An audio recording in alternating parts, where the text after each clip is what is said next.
everybody, and thanks for listening to the Path 11 podcast. This is your host, April Hanna, and this show is our Q&A session of the Path Evolution screening that we had down at the Dome Healing Center in Fernandina Beach, Florida. Our Q&A happened on Friday, September 16th of 2016, and we were really lucky to have Paul Rademacher there to help us field some questions for the Q&A. It was an awesome group. I don't know if anyone listening has ever been to the Dome Healing Center, but really a magnificent place of healing. They do a bunch of different things. They're always hosting events. They have massage therapy, cranial sacral therapy. They also work a lot with the Monroe Institute and have hemisync music that they incorporate into their yoga classes and massage sessions. So if you're ever vacationing down in Fernandina Beach, I would highly recommend to head on down to the Dome Healing Center. Just really great, nice people. And we also have another announcement. This is just for our podcast listeners, but wanted to let you guys know if any of you have an Amazon Prime membership, for a limited time we are streaming the Path Evolution on Amazon Prime. So if you haven't seen it yet and you want to take advantage of your Amazon Prime subscription and go ahead and see the Path Evolution for free, then head on over to Amazon Prime, type in the Path Evolution, and you will see it there. But again, this is only for a limited time, so if you want to take advantage of it, head on over there. And I think that you guys are going to hear some new questions and new answers in this Q&A. Was some really just deep stuff discussed after the Path screening that we had. And, Paul also got a chance to talk a little bit about his views after he was interviewed and kind of talking about technology and how he feels like sometimes that could separate us. And then he kind of also had a really funny story to tell about how his son kind of said, yeah, but Dad, you're from a different generation. So it's kind of neat to have interviewed people and get their opinion, last year when we interviewed him in November of 2015. And then, watching the movie and then seeing how things progressed even in almost a year's time and how his opinion on that has also evolved is going to be a fun answer to listen to that Paul explained. So we do hope you enjoy the Q&A portions that we're providing you guys at our screening. And remember, we are going to be in Austin, Texas, October 18th on a Tuesday, and we have confirmed the place and the time for that. Now, the venue for our Austin screening is called Movie House and Eatery in Austin, Texas, and it only seats 57 people, so this is going to be a little bit more of a private event, but it's a 57-seat deluxe theater with super plush leather, full recliners, and trays for dining. So it's actually going to be dinner, drinks, and watching the Path Evolution. I think it's probably going to be the coolest place to show a film. And the people who are sponsoring this event and bringing us out to Austin, Texas is INACS, and that stands for Institute for Neuroscience and Consciousness Studies. And we'd like to give a big shout out to Bob Price. Now, we're thinking, because it's such a small venue and it can only fit about 57 people, that we're really going to open up ticket sales to their Austin, Texas meetup group. And that is the INACS Consciousness Connection event. So if you want to become a part of that group, and if you want to be the first set of people to see the tickets released and have a chance to actually come on out to watch with us, then you might want to become a member on their meetup, because the tickets will be sold there first. And then if we have any left over, we are going to go ahead and make an Eventbrite ticket sales promotion. But I have a feeling this thing is going to sell out pretty quickly. They have over 500 members through the INACS meetup. So I don't think we're going to have any problems there. But if you're not a member and you would like to purchase a ticket, then just sign up. It's really easy. You just create a profile and it doesn't cost anything. And you can be the first to know about when the tickets go on sale. And that event is going to go off at 7:00 p.m. Okay, and without further ado, here is the Q&A from the Dome Healing Center screening of the Path Evolution in Fernandina Beach, Florida. We hope you enjoy.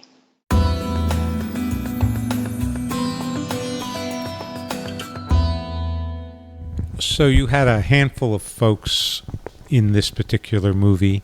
Which of them did you find spoke most to your soul? That's a question for everybody. Well, I'm not a mom, but I've heard moms say that have a lot of children, like, you don't really have a favorite because they all mean something different. And I really think that everyone, for me personally in our film, spoke to me in a different way. I think Tom Campbell kind of spoke to my mind and my analytical self, and there's something in his message for me that like makes my mind go, and then I drop into my heart. I think, William gets me really pumped up. He's so enthusiastic, and it's like after I hear him speaking, I'm like, yeah, okay, I want to, go and try this. And, Paul to me is all heart. So like I could sit there and listen to him just tell stories over and over again, and Paul always just really brings me in here. And then most of the women in the series, especially in the Path Afterlife, the first film, a lot of them were my personal teachers.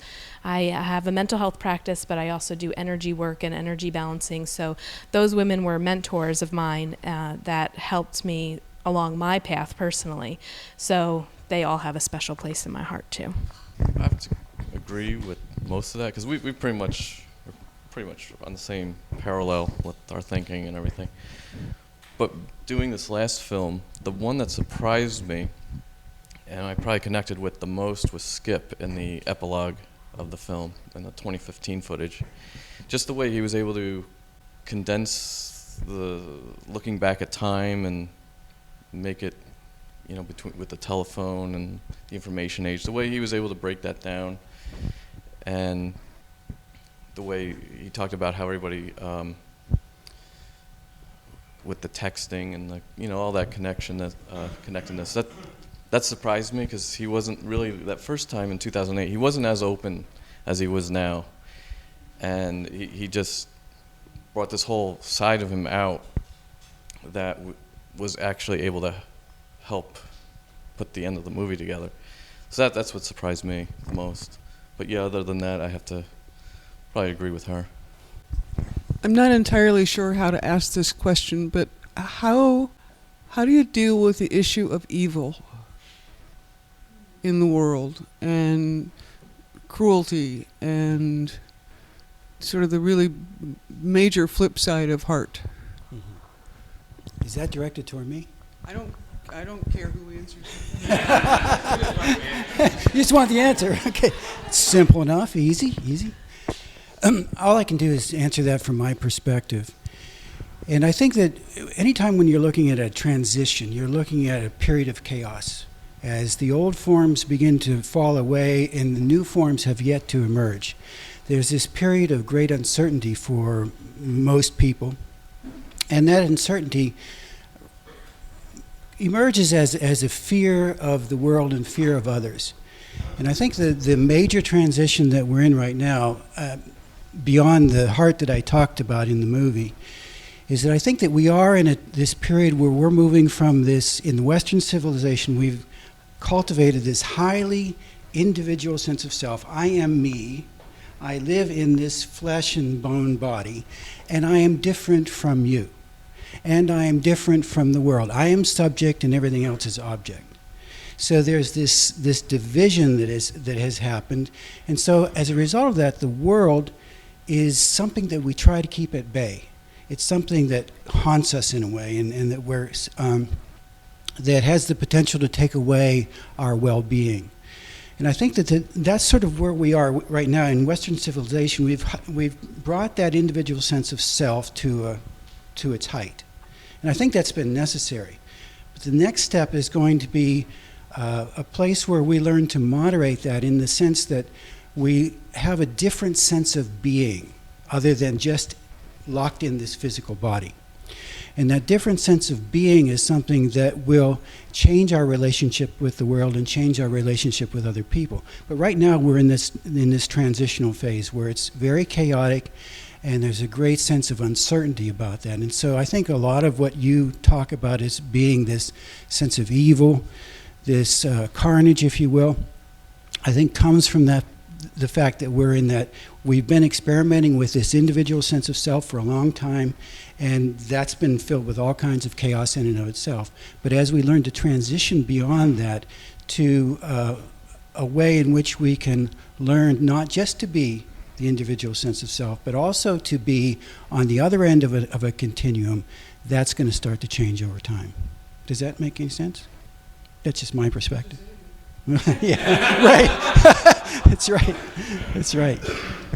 Along those lines, could you say that the part of the evolution, and it's not so much of a upward evolving or a one way of entropy, but maybe that when you leave one body, whether it's in the Western civilization, because a lot of us, I think, we tend to look at things in our own environment, and that's Western civilization. Now, there are certainly references to other parts of the world, and that has to be part of this whole discussion. Mm-hmm. And I would even expand that to perhaps animals. Mm-hmm.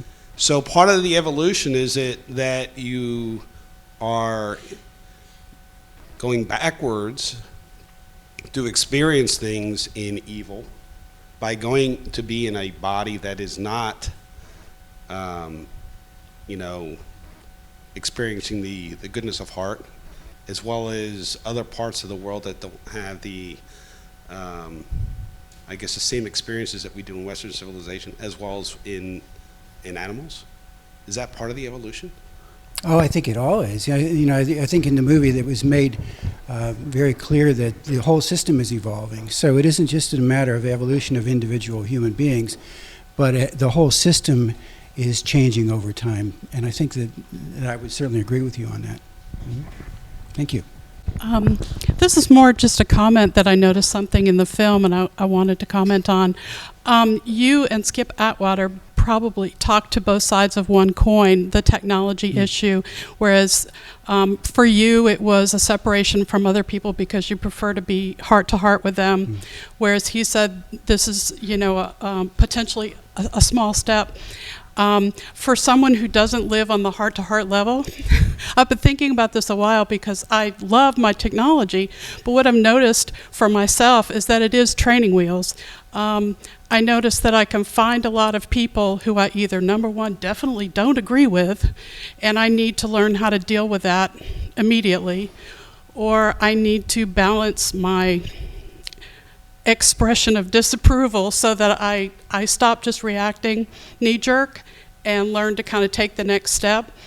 Or I can find people that I really, really need to talk to or be with. I look at Kickstarter like these great ideas, and all of a sudden 20 people say, wow, what a great idea, and they go find some more people, and all of a sudden it's an idea and it's in the world. Or there's an elephant that needs to be saved, and all these people around the world save the elephant. It's a step, it's an opportunity for people who don't get that, I'll say, density of experience in their own situation to experience those things, to see what it could be like in their world. So be patient with us who are still in training wheels.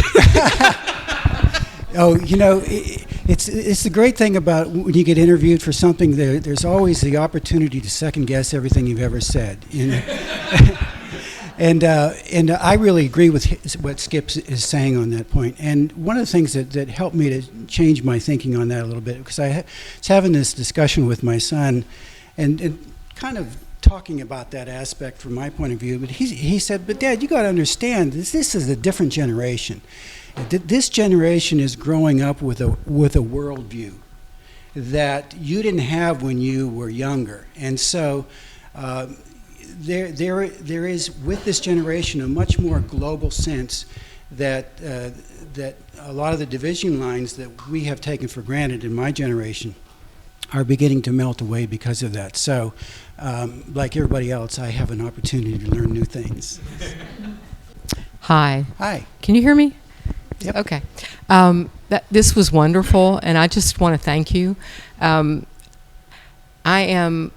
me do it as a question first. I'm going to buy the tape of this. I have a small nonprofit, and we're teaching, guess what? Consciousness and the transformation of consciousness.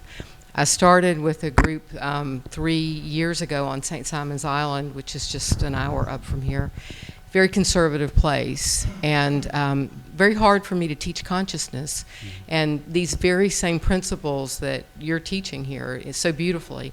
And first question is, if I buy this in our groups, by buying it, does that give me license to use it with other people to raise their consciousness, giving the Monroe Institute, of course, all the credit? But I mean, is it something we'd have to profit share on, or do I need to talk to you separately? Yeah, we can talk. Okay, after. because this Yeah. is this is gorgeous, and I find that, and then this is the question. I find that there isn't as much openness as I would like to see in the world to these ideas, and I'm having, frankly, to have to get over my own fear about just speaking my truth, but doing it in the beautiful way that you guys have demonstrated here, and so. What has your experience been like? I mean, if you're coming to places that are affiliated with Monroe Institute, then there's openness. I mean, look at the crowd here. But if you're just trying to do this in the world at large, I mean, it's been hard for me, is what I'm saying. It's been hard. Yeah, I know, like, with our own personal community at home, because we're from New York. I'm from Kingston. April's from Saratoga. And I know with Kingston, it's a very conservative town, and this does not go well there. Yeah, okay. Okay. We are right next to Woodstock, which Yes. is a very liberal little community. It does pretty well there, but yeah, we have screenings in New York that most of the people that show up are usually people that we know, family and friends. And it usually ends up just being for them. So we have to get out of New York, and we come to places like here. Next month we'll be in Texas, in California. And they're like Austin, Texas, for example, is very, very open to this. But yeah, we've had some local struggles just in our area at home. Saratoga is actually pretty open. I don't know if you want to comment on it too. Yeah, I would agree with that, and that's why we like to come to warm and fuzzy places like this. And this was actually a great group in a place that didn't know us too well. It's interesting because, like, this group, amongst when we were in Virginia at the Monroe Institute, you guys laughed at, like, the right parts, you know? It's like you got the inside jokes, and, you know, it was great, and we found those funny too. So to, like, hear an audience laugh back was wonderful. Okay, we had one question here, one over here, and then one in the back. This will be a bit complex, and the question will come at the end. In one of the experiences that you shared in the movie, you mentioned that you had that intuition that you should focus on the heart. And that immediately made me think of something. One of the greatest spiritual masters that ever lived on this planet, Ramana Maharshi, who taught meditation of the heart, and that path of returning to the spiritual heart, as a path of returning home, of coming back home. He was asked by a disciple once just a simple question, like, which way should I go?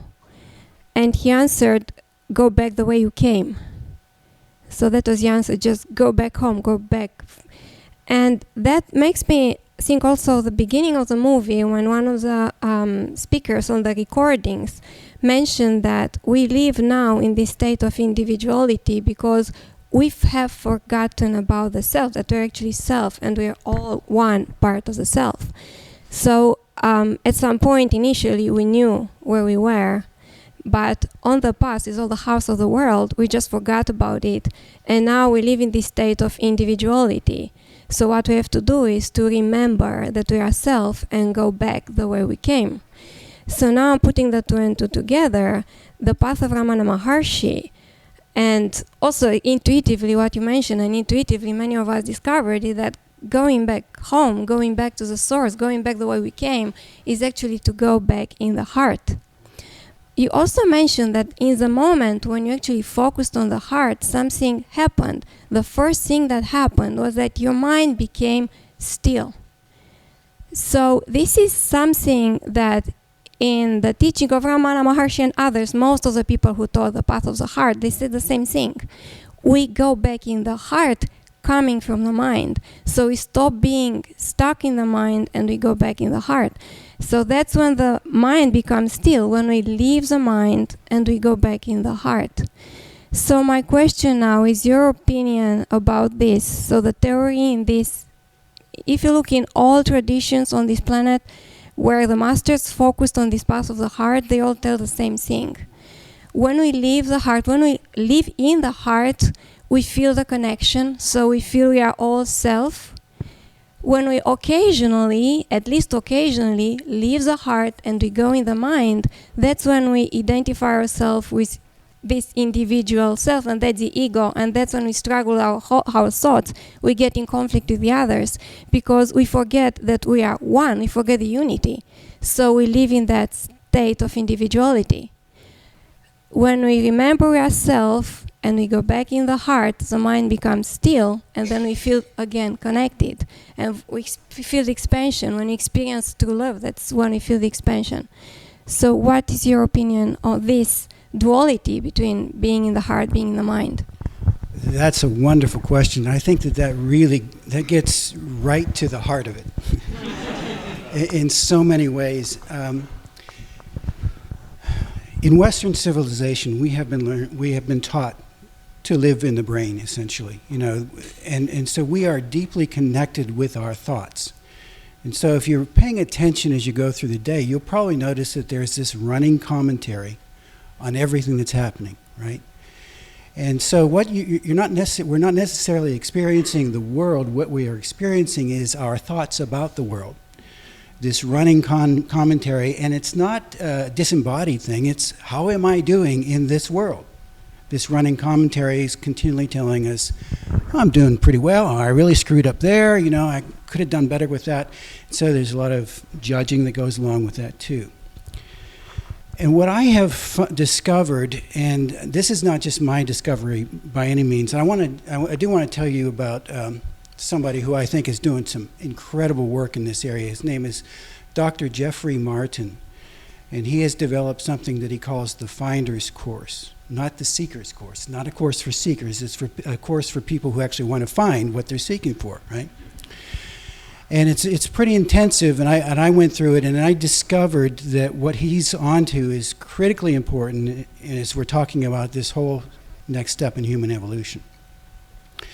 And it has to do, he doesn't really focus on the heart so much, but through the exercises that he promotes, you do enter into this state where you no longer have thoughts. So much of New Age is always about controlling your thoughts and law of attraction and all that.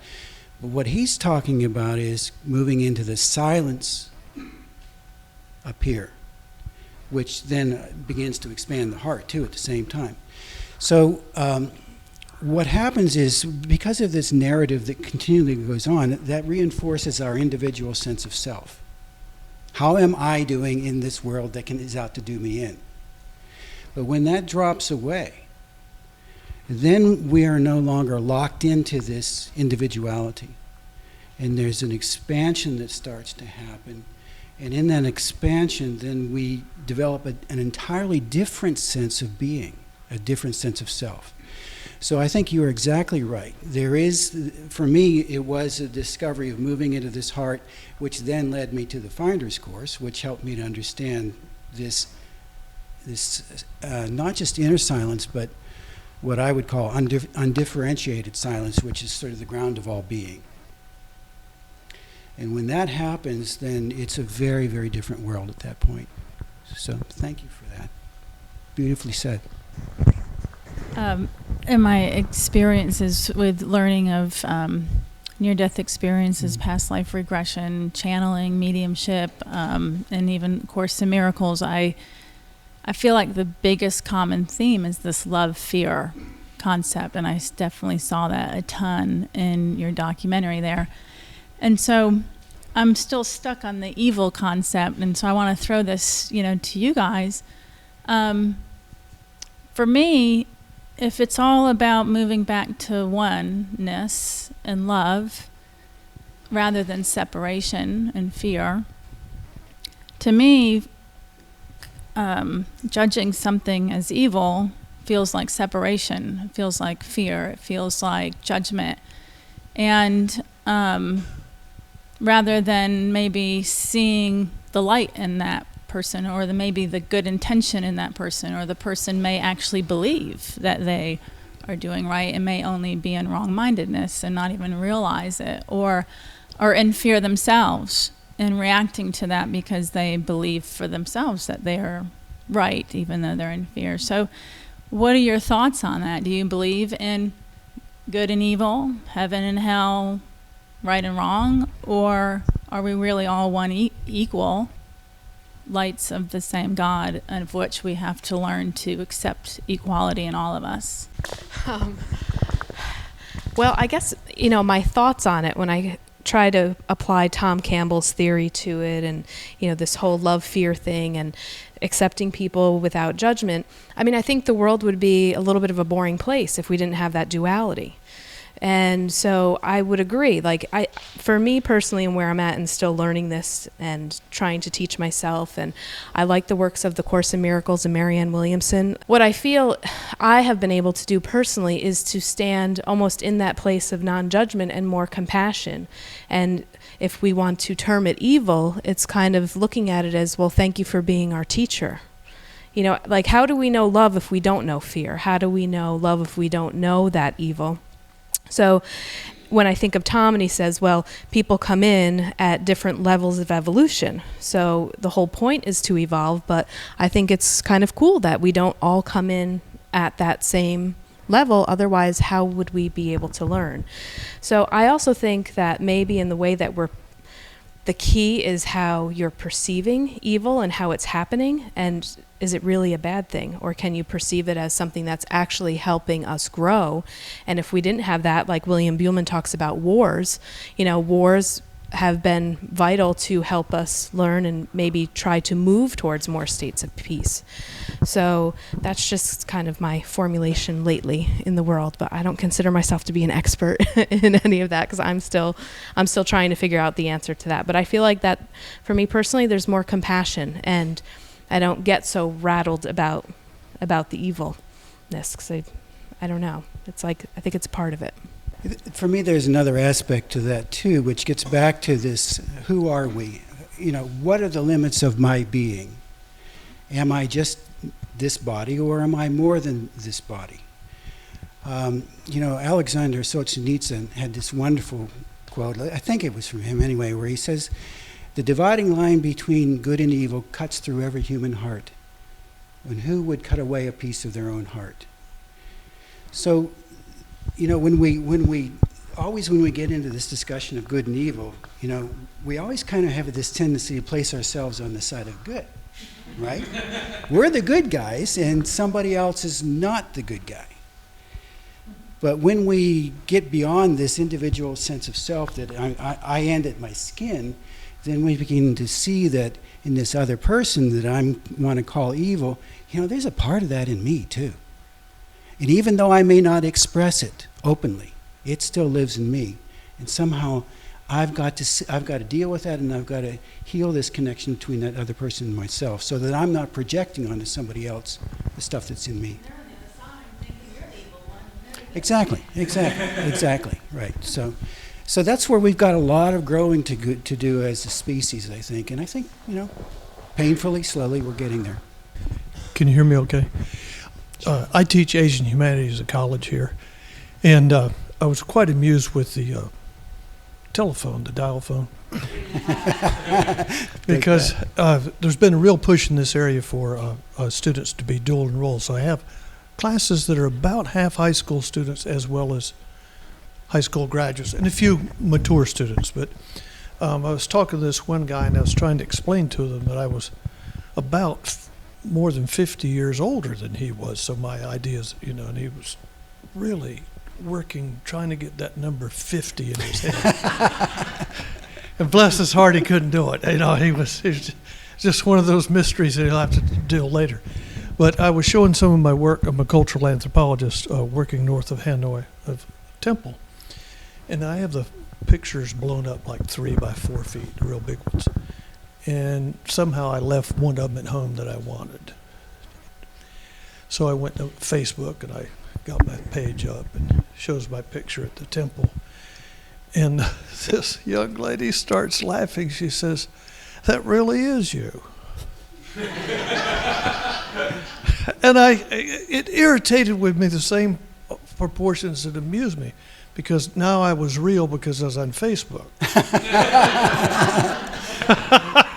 Before I wasn't real. So. Fascinating. And so the moment really caught me real quick, and it just tickled me to no end, because because they're young and naive, they're spontaneous, and they're dealing with material they've never seen before. In fact, it's been suppressed to learn about these areas. Right. So it's very instructive for me on the back end, because I can use, I have a smart classroom, so I can go to the National Palace Museum and see the Emperor's collection, show jades in the classroom or DVDs or whatever.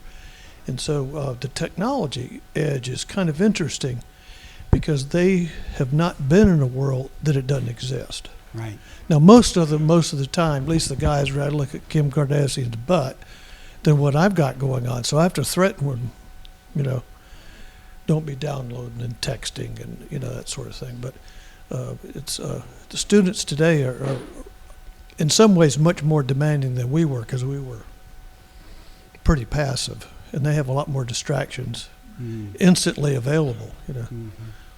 That's all. Great. Thank you. I just wanted to say, recently moving from California, I'm so happy that you brought this presentation, and she mentioned it in class, and then I went on your Facebook page, and thank you. It was wonderful to have the film and then have this Q&A. Thank you. Did you go on my Facebook page or on theirs? Because I'm not even sure if I have one, so.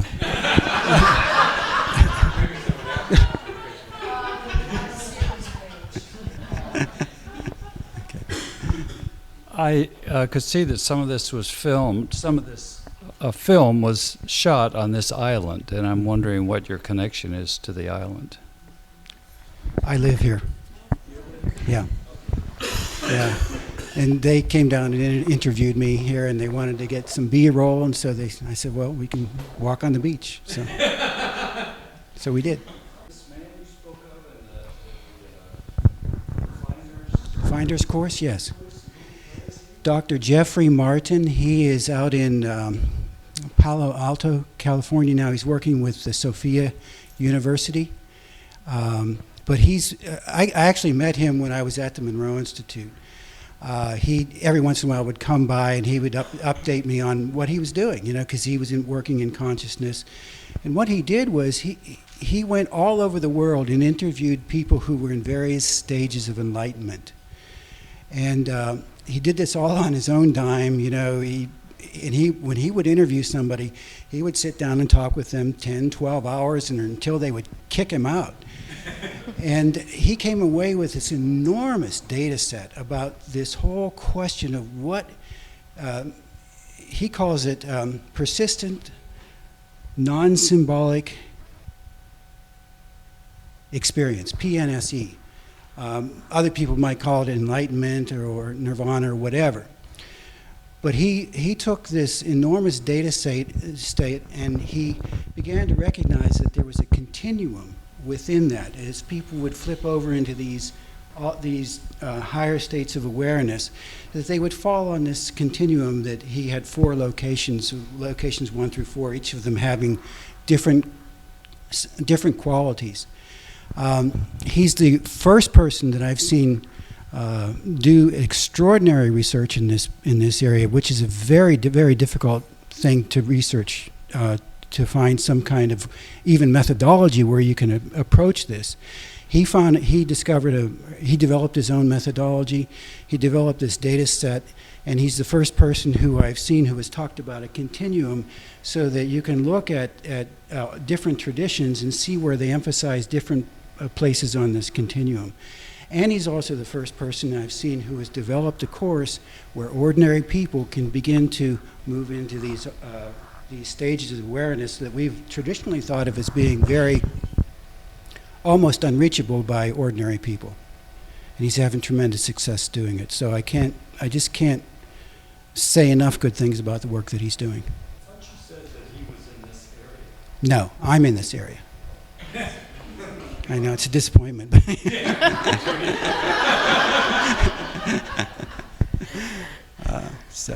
The other really cool thing before we went down to the beach to get some of that B-roll, we were having such a conversation with Paul about the heart. And if any of you have been down there, I don't know if you noticed, but that shot that we took of that bench and that quote that was there, like, I carry your heart in my heart, you know, and I was like, you know, just interesting that somebody had passed away. It looked like it was in memorial of someone, and I tried to research and find out who that person was, and I found a small article, but it was just kind of one of those neat synchronistic events too, you know, that happened here, which was nice. And also, if, you know, we are going to put this up on our podcast page, which is the Path 11 podcast, so anything that we talked about, if you don't remember Jeffrey Martin's name and you want to re-listen to this, you know, we'll have it available. And you can find us through path11productions.com, thepathseries.com, or path11podcast.com. So, and I think we might begin to wrap up unless there is one more burning question. So around the question of evil, and then Dawn went into what she had to say, something that I've been experiencing lately. I got an email today, and it talked about something that keeps coming across of as we start to explore the fact that we're creators, co-creators, whatever you want to call it, that we create dis-ease.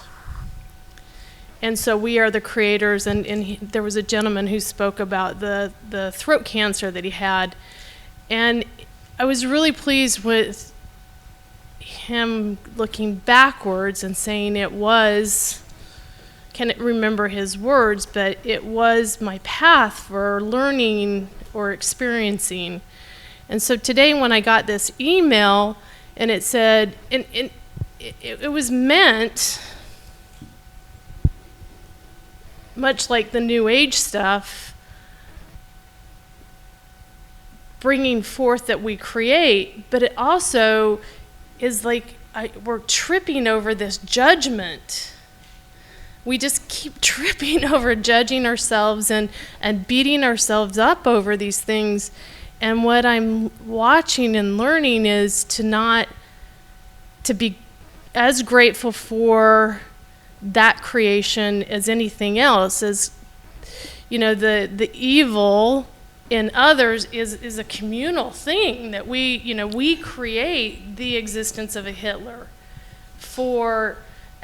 This is my philosophy, is that then it becomes not a evil bad thing, and truly this is a journey that is beyond powerful for me, because if I could say I grew up 2 words, it would be right and wrong.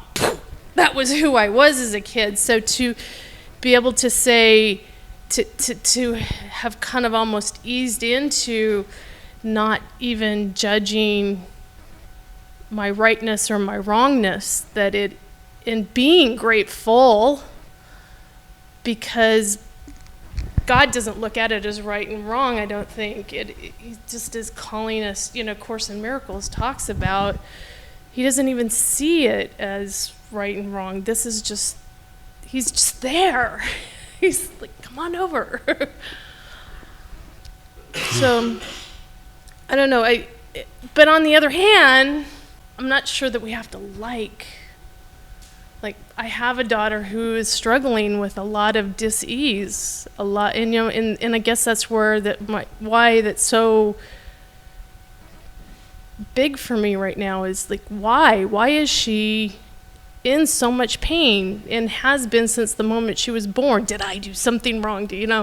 So I've had to kind of be gentle with myself and try and love myself and say it's not something she created, but to be grateful for the journey and not have to know the reason at this moment, I guess. And any other enlightenment around that, I would be absolutely happy to receive that, because it is something that I'm trying to work through. It's hard to watch your kid in pain. Yeah, I think it's the toughest thing there is, but also to remember that pain doesn't necessarily last forever. It's where you are right now. It's where she is right now. And, I think the best that any of us can do is just to love each other through that pain. I had a situation with my son where there was something wrong with him, and I just couldn't figure out what it was. And we were watching him waste away. He was a grown man, and he got down to about 120 pounds. And, you know, it was one of those situations where I would have done anything to take his place. Anything. And there was just, but I couldn't. And all you can do is hang on sometimes and just love as much as you can through that, even though you can't see where it's going to head. And in that situation, he almost miraculously recovered from it. And in a way, that was something I didn't talk about in the movie, but that was part of the journey of the heart for me too, was that to walk with him through that time when I didn't know if he was going to survive. And then to come out on the other end of it, and 3 years later, I was doing I used to be a Presbyterian pastor, and so I was doing his wedding, and here he was, now 180 pounds. And my heart was almost broke wide open because, you know, it felt like this was a resurrection. So all of which is to say is that you never know. You never know when that resurrection is going to happen one way or another. But the thing you can do is just continue to love, care, support. And that just is mountains. It's hard as a parent to not drop into fix-it mode too. Yeah, that is the tough part. But if you can avoid that and just sort of walk where your daughter is walking with her, then oddly enough, that can provide a way out. Go where she is instead of asking her to come out. See what happens.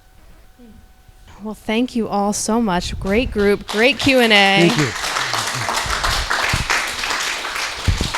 Thank you, Paul, so much. Thank you, Don, for having us here and inviting us to the Dome Healing Center. It's been wonderful, and we really appreciate you hosting us in your beautiful space. If you'd like more information about our films or to purchase our DVDs, you can head on over to our website at thepathseries.com. They're also available to purchase on amazon.com. Our films are also streaming online at vimeo.com, gaiamtv.com, and iTunes. If you have a show suggestion or would like us to interview someone specifically, please feel free to shoot us an email at info@thepathseries.com or send us a tweet at thepathseries. Please rate and review us in iTunes and subscribe. We hope you enjoyed the show.